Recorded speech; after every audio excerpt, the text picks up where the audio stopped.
it's okay. That's the French pool. Those are the French pool.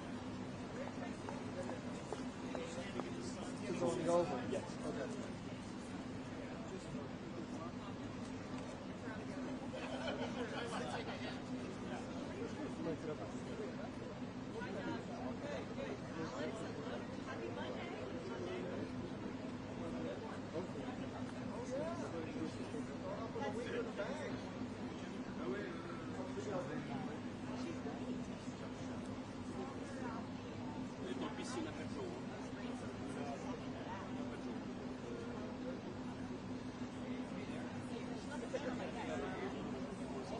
Les amis avec le badge vert. Oui, on a le vert.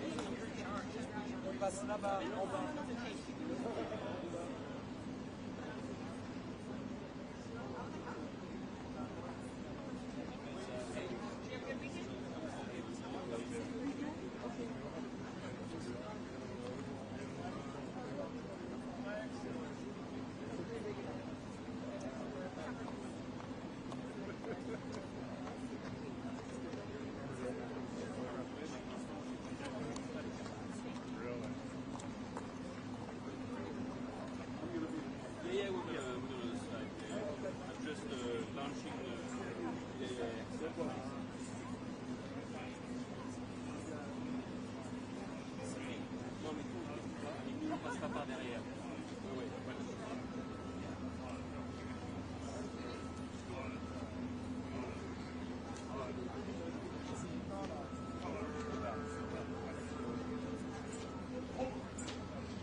Ready? Pose. Ready?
gate is open.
President Trump, do you have a message for Pope Francis, sir, who's still in the hospital? Do you have a message for Pope Francis, sir? Should federal workers be... Get well. It's a very serious situation. We want him to get well as fast as possible. President Macron, do you have something to say to the Pope, who's in the hospital? I hear you. Pope. Oh, yes, no. We do think about the Holy Pope and we wish him a recovery and a prompt recovery. Thank you. Should federal workers be listening to their agencies or Elon Musk, sir?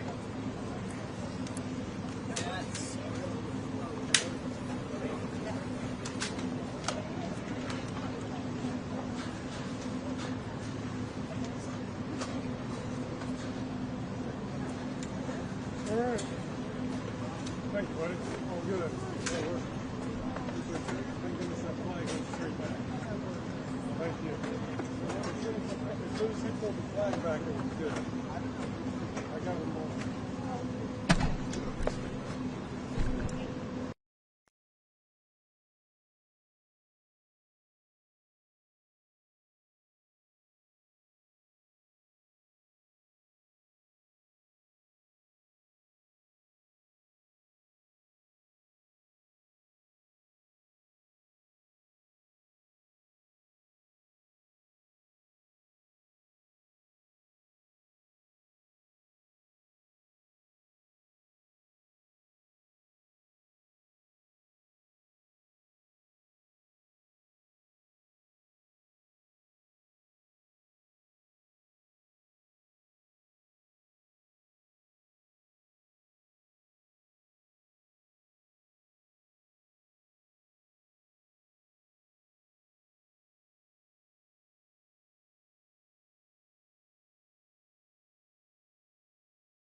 Thank you very much. We very much appreciate the attention. Today's a big day in that we had a G7, and President Macron is a very special man in my book. We were together. We did it together. And I think a lot of progress has been made. We've had some very good talks with Russia. We've had some very good talks with others, and we're trying to get the war ended with Russia and Ukraine. And I think we've come a long way in a short period of weeks. And the president's been very helpful also. And we're also talking about trade, various trade deals that we will be doing with France. And we'll be discussing a little bit further. Then we'll have a press conference later on. You can ask some questions. We'll be having a press conference in a little while. We're going to have lunch with the entire French staff, and we look forward to it. And again, the relationship's been very special with France and very special with this gentleman on my right. And we look forward to keeping that going for a long period of time. Thank you very much. Thank you. Thank you, Mr. President. Thank you. Thank you. No, thank you. I want to thank Mr. President for his hospitality. We had a good discussion this morning for the G7 here, and for the third year of this war in Ukraine. And I think our common objective clearly is to build peace, and a solid and long-standing peace. And this is what we will discuss, obviously, because I have great respect for bravery and the resistance of Ukrainian people, and we do share the objective of peace, but we are very aware of the necessity to have guarantees and solid peace in order to stabilize the situation. I'm here as a friend because through centuries we've been friends, and we are personal friends, like you mentioned it, because we work very well together. And I think the US and France always stands on the same side, the right side, I would say, of history. Mm-hmm. And this is exactly what's at stake today.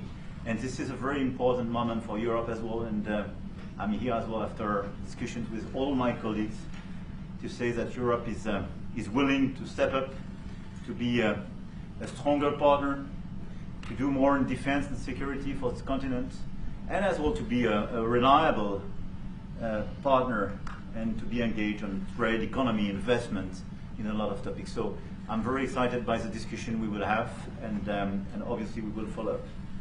And I want to thank you again, Mr. President, for your presence for Notre-Dame de Paris. It meant a lot for French people, and I want to thank you for that.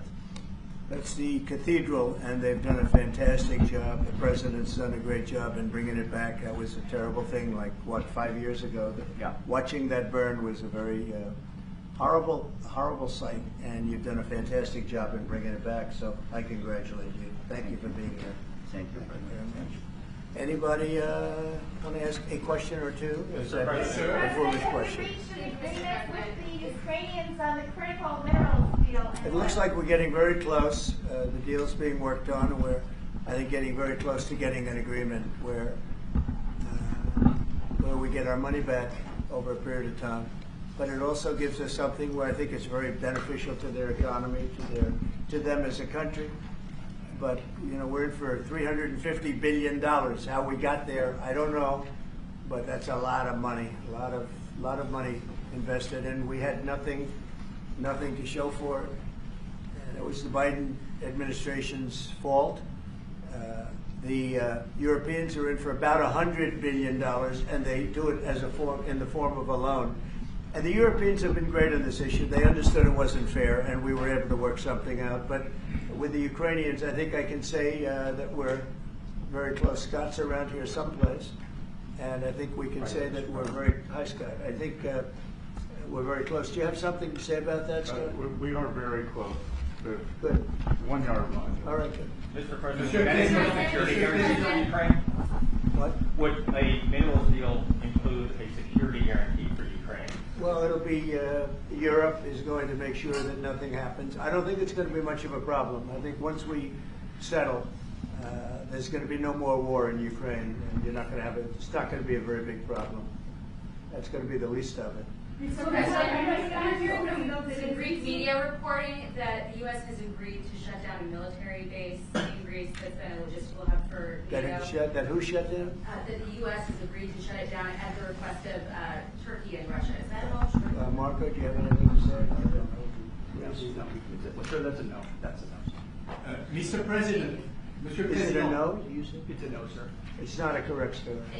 Mr. President, how do you react to people in Europe who say that you are abandoning Ukraine and that you are going to sacrifice the security of Ukraine by making a deal with Vladimir Putin? Now, we're helping Ukraine like nobody's ever helped Ukraine before. And I can say this, if I didn't become president, Ukraine would right now still be at a level where there would be no even thinking about a peace. And it was, it's a sad thing that this happened. This would have never happened, this war, if I were president. Zero chance. And it has happened. So my function is to get you out of the war, get them out of the war, let them live. It's a bloody war, it's a horrible war. Thousands of people are being killed a week. And I would say Russia, maybe 700,000 people. I think Ukraine probably a similar number. And that's not talking about the towns and the cities that have been blown up. That's talking about soldiers. This has been a horrible, bloody mess. And we're going to get it solved. We got to get it solved. And you know, we're not talking about America's soldiers. Soldiers from this country. We're talking about Russia and Ukraine. But on a humanitarian basis, we have to get this very, very bloody, savage problem solved. And I will say this also, it could lead to World War III if it's not solved. You know, there'll be a point at which it's not going to stop at those two countries. Already there's such involvement from other countries. And it could really lead to a very big war, World War III. And we're not going to let that happen either. Would you support the idea to send European troops in Ukraine to back the ceasefire? European troops may go into Ukraine as peacemakers. So when the agreement is done, they can watch that everything is followed properly. I don't think that's going to be a problem. And a lot of the European countries, I think, I don't want to speak for France, but I know that the presidents talked about doing that also. I think that'll be a very good day when we can go in as peacekeepers as opposed to what's going on right now with everybody being killed. Will they have U.S. backing, those troops going into Ukraine? Will they have U.S. backing from U.S. troops? Well, we're going to have a backing of some kind, and obviously the European countries are going to be involved, and I don't think you're going to need much backing. I think that's not going to be a problem. Once an agreement is signed, Russia's going to get back to its business, and Ukraine and Europe are going to get back to their business. I don't think it's going to be a problem. Mr. President, could you meet with President Zelensky soon? What? Could you meet with President Zelensky soon? I will be meeting with President Zelensky. In fact, he may come in this week or next week to sign the agreement, and which would be nice. I'd love to meet him. Would meet at the Oval Office. So the agreement's being worked on now. They're very close to a final deal. It'll be a deal with rare earths and various other things, and he would like to come, as I understand it, here to sign it, and that would be great with me. I think they then have to get it approved by their council or whoever might approve it, but I'm sure that will happen. Yeah, at some point I'll be meeting with President Putin also, yes. I don't know when we speak. We're trying to get this thing worked out, but yeah, at some point I'll be meeting with President Putin too. Monsieur Macron, s'il vous plaît, est-ce que vous pouvez me dire quelques mots en français? I can say a few words in French. Yes, No, le président l'a dit, je pense que c'est un moment important. C'est un moment important de la discussion. On veut bâtir la paix en Ukraine et le bilan qui a été rappelé, une réalité, il y a d'1 million de morts et de blessés depuis le début de ce conflit et de cette guerre d'agression. Notre volonté, c'est que cette paix dure, parce que nous avons déjà eu un cessez-le-feu et une paix qui n'a pas été respectée. C'était les accords de Minsk, 1 puis 2. Et donc le corps de cette discussion, c'est de s'assurer d'abord qu'il y ait un cessez-le-feu, ensuite que les Ukrainiens soient impliqués. Je pense que ce que vient de dire un instant le président Trump est très important, c'est-à-dire qu'il va rencontrer rapidement le président Zelensky pour signer cet accord sur les minerais critiques et les terres rares, et que c'est aussi un moyen d'avoir une implication américaine forte. Les Européens sont prêts à prendre leur charge sous des formes diverses de soutien à l'armée ukrainienne, de présence y compris pour s'assurer que la paix soit durable, et l'implication dans la durée des États-Unis d'Amérique à travers cet accord est une bonne chose. Et donc tout est encore à construire, et je ne veux pas préempter les discussions. Mais nous partageons le même objectif, et ce qu'on a discuté ce matin pendant 1 heure après la visioconférence ensemble, est-ce qu'on va continuer de travailler et sont pour moi des bonnes avancées. Et l'annonce de... Est-ce que l'intégrité territoriale de l'Ukraine est encore un objectif crédible? Spoken about this just a moment ago. This is exactly what we want to do. We want to build peace with Ukraine. As President Trump mentioned, there are already 1 million dead and wounded in Ukraine since the war began. We had a ceasefire in the past that was not respected. This was under the Minsk Agreements 1 and 2. President Trump, as he said, will be meeting with President Zelensky to sign a deal on rare earths, and we are pleased to see this very strong American involvement. Europe, of course, also stands ready to support Ukraine in various ways, supporting its military, and we don't want to preempt any sort of discussions that are currently underway, but we do share the same objective of building this lasting peace. I just want to tell you a little story. So we were at the Eiffel Tower having dinner with your wonderful wife and with my wonderful wife, and we came out and he started speaking the French deal. And we didn't have an interpreter, and he was going on and on and on, and I was just nodding, yes, yes, yes. And he really sold me out, because I got back the next day and I read the papers. I said, that's not what we said. He's a smart customer, I will tell you that. Mr.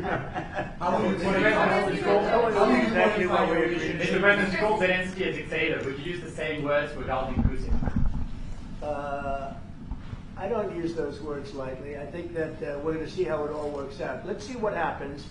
I think we have a chance of a really good settlement between various countries. And, you know, you're talking about Europe, and you're talking about Ukraine as part of that whole situation.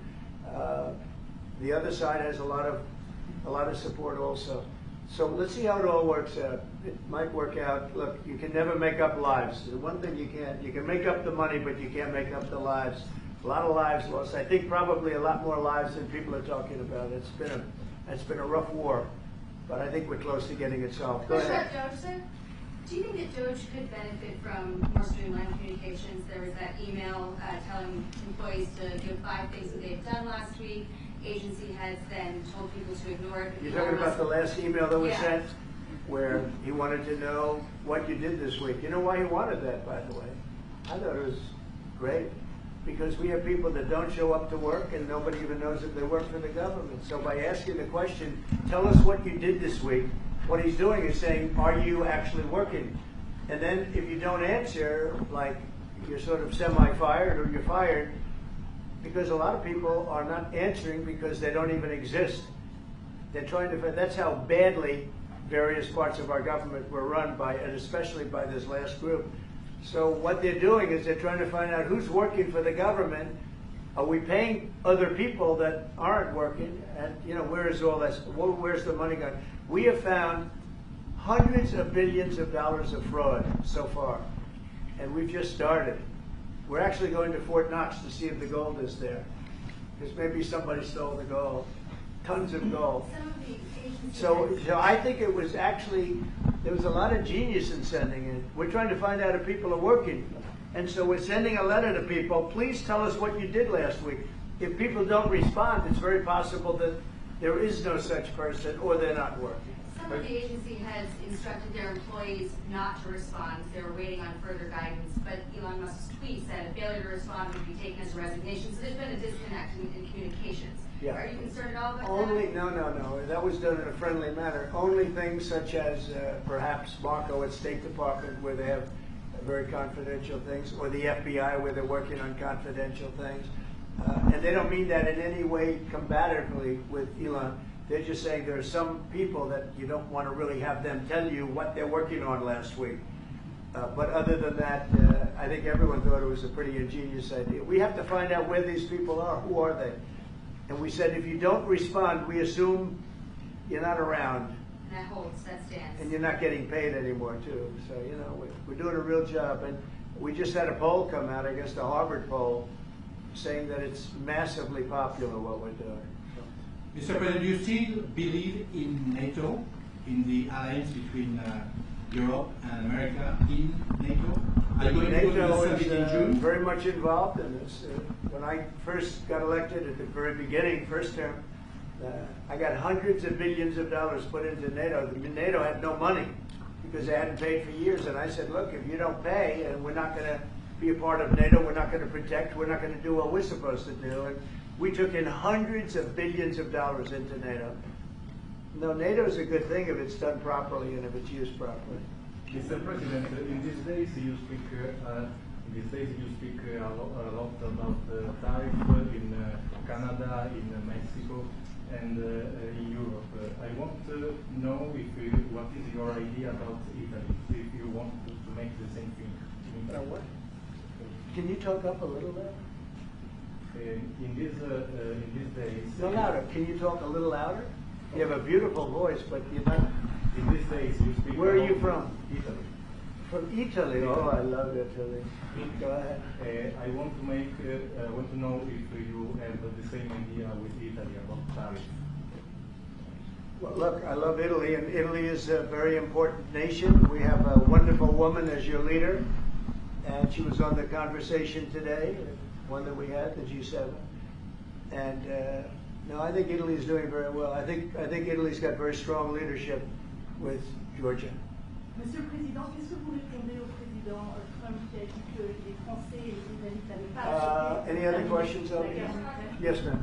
Can you clarify what you meant in your truth today on the major economic development transactions between the U.S. and Russia? Any more detail? With respect to what, Russia?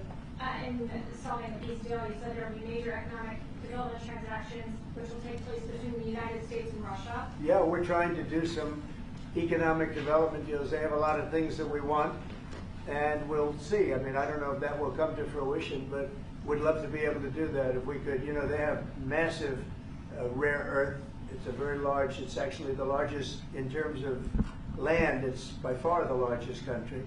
And they have very valuable things that we could use, and we have things that they could use, and it would be very good if we could do that. I think it would be a very good thing for world peace and lasting peace. Well, I mean, our first, by far, our first thing that we want to do, the first element of the overall transaction is ending the war. But if, just as we're doing with Ukraine, if we could do some economic development in terms of Russia and getting things that we want, something like that would be possible, yes. Mr. President, Mr. President. Yes, go ahead, please. Can you explain the rationale in having the U.S. vote against the UN resolutions that Ukraine proposed and also the U.S. proposed? I would rather not explain it now, but it's sort of self-evident, I think. Mr. President, first, what about increasing the tariffs on products from the European Union? Is that still something you want to do today? Well, it's not increasing, it's reciprocal. So whatever they charge us, we're charging them. So it's not a question of increasing. If they charge us 20%, we charge them 20%. If they charge us 30 or 40%, then we do that too. So that would be on European Union, but that really would be with respect to everybody. It's reciprocity. So reciprocal. Whatever they charge us, we charge them. Nobody has a problem. Even you, as the you don't have a problem, right? Mr. President, are you thinking of going to Moscow soon? Maybe in May for the 9th of May for the anniversary? I mean, not soon, but I would be certainly, if this all gets settled out, which I think it will, sure, I would go there. On the 9th of and May? you'd come here too. On the 9th of May on the Red Square? I don't know the 9th of May, no. I think that's pretty soon. But no, at the appropriate time, I would go to Moscow. When do you see the war will end? I think the war could end soon. How soon? Within weeks. Weeks? Yeah. At what price for Do Ukraine? you think so? I'd like to ask that you. I think we could end it within weeks if we're smart. If we're not smart, it'll keep going, and we'll keep losing young, beautiful people that shouldn't be dying. And we don't want that. And remember what I said. This could escalate into a third world war. And we don't want that either. Mr. President, your envoy Steve Witkoff suggested a temporary ceasefire in the conflict, but the Russian government has denied that out of hand. Do you worry that they're not dealing in good faith? No, I think they, at some point, will agree to that. I think they probably wanted to. And I think once you have a ceasefire, it's going to end, because they're not going from a ceasefire back to war. I think people have had their full. I'm just glad I was able to help, because there was no communication with Russia until I came along. Biden didn't communicate. He couldn't communicate with his own child. So Biden didn't communicate. He couldn't. It was terrible. He hadn't spoken to Putin in 3 years. You're trying to end the war. People are being killed. Every week, thousands of people are being killed. Soldiers, in this case, mostly.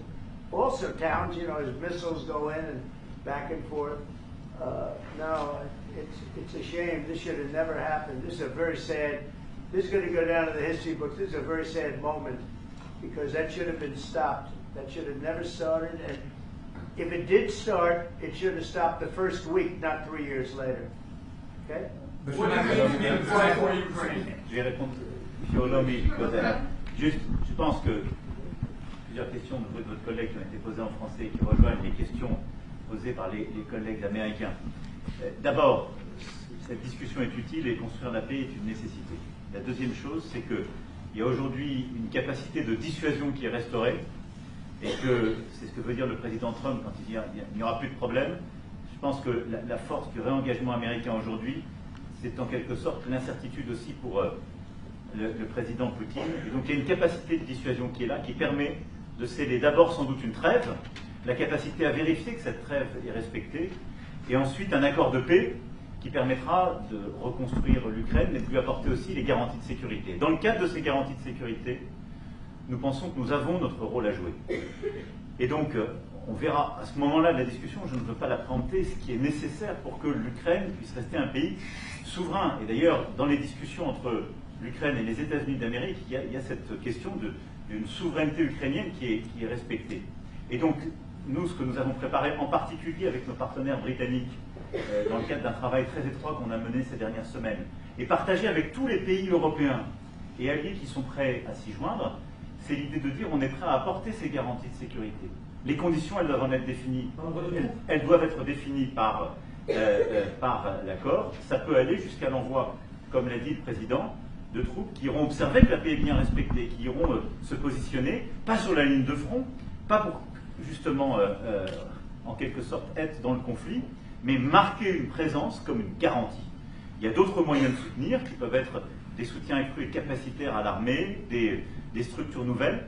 Et je pense aussi que l'accord qui est discuté, le président l'a dit, la crédibilité américaine qui est mise dans ce moment, c'est aussi montrer que chacun est dans son rôle, mais que nous avons une unité, Européens et Américains, et donc avec une forme de garantie que les Américains prennent par la discussion sur les minerais critiques qui sont en train de finaliser. That is the most beautiful language. I have no idea what he's saying, but that is the most elegant, beautiful language. Go ahead, please. This is a question that was asked by several. What we need to do is make sure that we are building peace. We have deterrence capabilities that have been restored. As President Trump said, there won't be any more problems. We've seen the U.S. re-engagement and the message that that sends to Mr. Putin. We have deterrence, which will allow a truce to take place, verification of that truce, and then a peace agreement can be put in place so that we can start rebuilding Ukraine with security guarantees, and we have a role to play in that. Again, I'm not preempting any discussions, but we've spoken about Ukraine's sovereignty, and that has been a subject of discussion between the U.S. and Ukraine. We have also been working closely with our British partners this week. We've shared this information with other European countries, and we are ready and willing to provide those security guarantees, which could perhaps include troops, but they would be there to maintain peace. They would not be along the front lines. They would not be part of any conflict. They would be there to ensure that the peace is respected. Our assistance may include other capacity building, perhaps for the military. We see U.S. credibility here. We each have our roles to play, but we will be done in a united fashion. Mr. President, do you think that Ukraine should give up a part of its territory? Well, we're going to see. It's a negotiation that's just starting, and they've been fighting, and there's been a lot of land that's been taken. So we'll have to see how that works out as part of the negotiation. I will say there was great unity in that room today, via Skype or whatever. But it was great, tremendous unity today in that room with the other countries. Ukraine wants those territories back. Can they take it back? What they lost in the past years? That's not an easy thing to do, is it? Right? It's not an easy. Just asking whether or not you can take back the land that they lost, and I say that yeah, perhaps some of it, yeah, I hope so, but that's not an easy thing to do. But not everything. It's going to be something we're talking about. Will you convince Vladimir Putin to accept the European troops as peacekeeper? Will you think? Yeah, he will accept that. He will accept I've that. asked him that question. You talked to me? I've asked him that question. He Is said France yes? going to lift the block on the Because he's $300 billion? not, look, if we do this deal, he's not looking for war, he doesn't mind, but I've specifically asked him that question. He has no problem with it. Is France going to lift the block on the $300 billion in frozen Russian assets in Belgium? France has opposed unfreezing it to pay Ukraine and compensate the U.S. for its support. Is France going to lift its opposition to that? This is, we speak about frozen assets. We already used them to back precisely the loans negotiated at the G7, and it's part of the sanctions. So it will depend on the follow-up of the discussions. But clearly, we respect international law. It's just frozen assets now.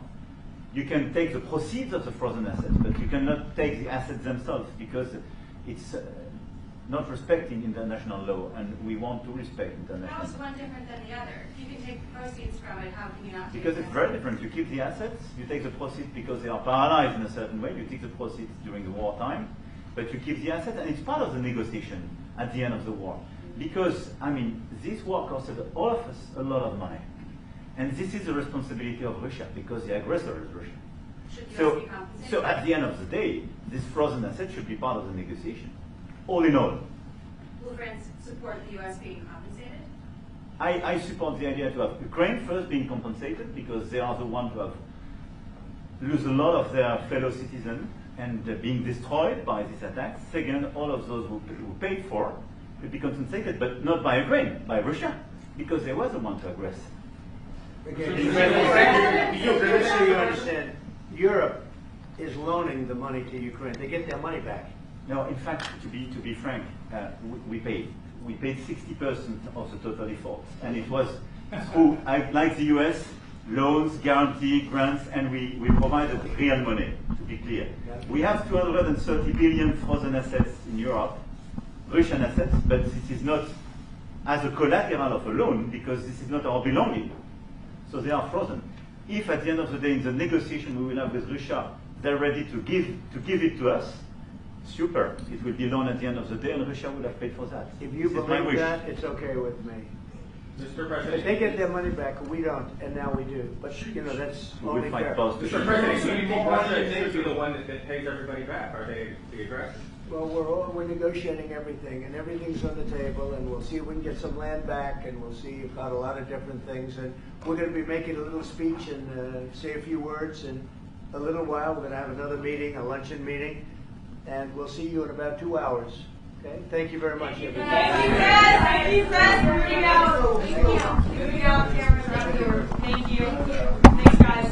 All right, head out this door right here, right here. Moving out. Thank you. Right here, moving out. Cameras, right out the door. Come on, let's go. Out the door. Moving out. Moving out. Headed out, press. Thank you. Thanks, guys. Straight out. Thank you. Thank you. Thank you. Keep going.